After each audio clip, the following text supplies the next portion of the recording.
یہ لکڑی کا ٹکڑا 5000 سال گزر جانے کے باوجود اس کی شیپ میں کوئی فرق نہیں آیا تھا۔ نہ صرف یہ تختی اتنے سال گزر جانے کے بعد اپنی اصل حالت میں موجود تھی، بلکہ اس پر ابھرا ہوا ایک نشان اور اس پر لکھے گئے 5 بابرکت نام بھی اپنی اصل حالت میں موجود تھے۔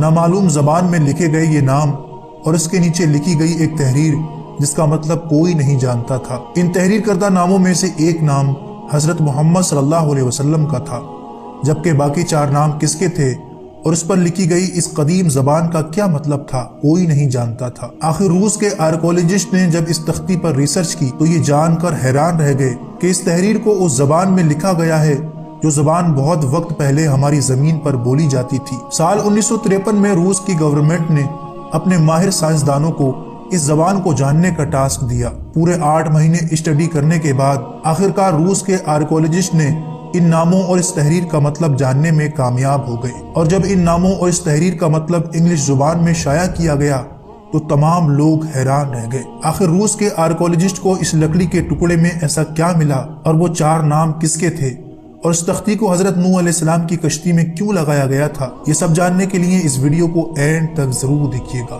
دوستو، طوفان نوح آنے کے بعد دوبارہ سے ہماری زمین پر زندگی کی ایک نئی شروعات ہوئی، لیکن اس کشتی کی لوکیشن کوئی نہیں جانتا تھا۔ آج سے تقریباً 70 سال پہلے سائنسدانوں کے ہاتھوں کچھ ایسے ثبوت لگے جو طوفان نوح اور حضرت نوح علیہ السلام کی کشتی کے بڑے ثبوت تھے۔ دوستو، یہ وقت تھا سال 1951 کا، جب آثار قدیمہ کے ماہرین کھدائی کر رہے تھے اور یہ روس کا علاقہ وادی کہف تھا۔ کھدائی جاری تھی، اسی دوران زمین کی گہرائی میں کچھ بہت پرانی لکڑی کے ٹکڑے دکھائی دیے جو تھوڑی تھوڑی دوری پر بکھرے ہوئے تھے۔ تحقیقات اور ریسرچ کرنے کے بعد سائنسدان اس نتیجے پر پہنچے کہ یہ تختی کوئی معمولی لکڑی نہیں، بلکہ یہ لکڑی حضرت نوح علیہ السلام کی کشتی کی ہے، اور 5000 سال گزر جانے کے باوجود یہ لکڑی اپنی اصل حالت میں موجود تھی۔ رشیا کے سائنسدانوں نے اس ٹکڑے کو اپنے پاس محفوظ کر لیا اور مسلسل 2 سال تک کھدائی اور ریسرچ کرنے کے بعد روسی آثار قدیمہ کے ماہرین کو زمین کی گہرائی میں ایک بڑا سا لکڑی کا ٹکڑا ملا جو کہ لوح کی شکل میں بنائی گئی تھی، اور اس پر ہتھیلی کی طرح ایک نشان بنا ہوا تھا جس پر مختلف نام لکھے ہوئے تھے۔ یہ تختی 14 انچ لمبی اور 10 انچ اونچی تھی۔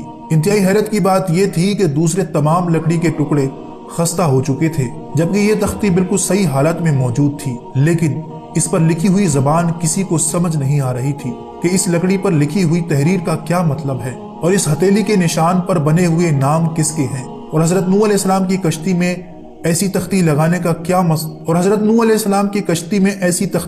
کا کیا مقصد ہو سکتا ہے۔ ان تمام سوالات کے جواب حاصل کرنے کے لیے روس کی حکومت نے 7 لوگوں کی ایک ٹیم تیار کی۔ اس ٹیم میں آثار قدیمہ کے بہترین آرکیولوجسٹ اور ہسٹورین شامل تھے۔ تختی پر لوگوں نے 8 مہینوں تک کام کیا اور ریسرچ کرنے کے بعد اپنی رپورٹ شائع کی، جس میں یہ تختی حضرت نوح علیہ السلام کی کشتی کے ملنے والے دیگر حصوں میں سے ایک تھی۔ یہ اتنی ہی پرانی تھی جتنی حضرت نوح علیہ السلام کی کشتی۔ اس تختی کی سب سے حیران کرنے والی بات یہ تھی کہ اس پر لکھی ہوئی تحریر اور نام بآسانی پڑھے جا سکتے تھے۔ یہ تحریر شامی زبان میں تھی جسے اللغات کہا جاتا ہے، اور اس تختی کو حضرت نوح علیہ السلام نے طوفان آنے سے پہلے اپنی کشتی میں رکھ دیا تھا۔ ایسا اس لیے کیا گیا تھا تاکہ اس تختی کی برکت سے حضرت نوح علیہ السلام اور وہ کشتی طوفان سے محفوظ رہیں۔ ان تحریروں کو انگلینڈ کی مینچسٹر یونیورسٹی کے پروفیسر میکس ایو نے انگلش میں ترجمہ کیا، جو پرانی زبانوں کے جاننے کا پروفیسر تھا۔ اصل میں اس تختی کے اوپر ایک دعا لکھی ہوئی تھی جس کا ترجمہ کچھ یوں تھا: اے میرے خدا،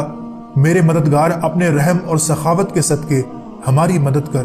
ان مبارک ہستیوں محمد، ایلیا، شوپر، شپیر اور فاطمہ جو کہ عظیم اور بابرکت ہیں، جن ہستیوں کے لیے یہ کائنات بنی، ان کے مبارک ناموں کے خاطر ہماری مدد کر، بے شک تو ہی سیدھا راستہ دکھانے والا ہے۔ دوستو، آپ سوچ رہے ہوں گے کہ محمد صلی اللہ علیہ وسلم کے ساتھ لکھے ہوئے یہ 3 نام ایلیا، شاپر، شپیر کس کے نام ہیں؟ تو آپ کو بتاتے چلیں کہ شامی زبان میں ایلیا علی کو کہتے ہیں، جبکہ دوسرے 2 ناموں کا مطلب حسن اور حسین ہے، اور اس تختی کو کشتی میں لگانے کا مقصد حضور صلی اللہ علیہ وسلم کے نام کی برکت سے اللہ کی مدد اور حفاظت کو حاصل کرنا تھا۔ دوستو، اللہ تبارک و تعالیٰ نے انسانوں کی ہدایت کے لیے دنیا میں 1,24,000 انبیاء اور پیغمبر مبعوث فرمائے، جن میں سے ایک نبی حضرت نوح علیہ السلام بھی تھے۔ آپ نے 900 سال تک اپنی قوم کی تبلیغ فرمائی اور لوگوں کو اللہ کی وحدانیت کی طرف بلایا، لیکن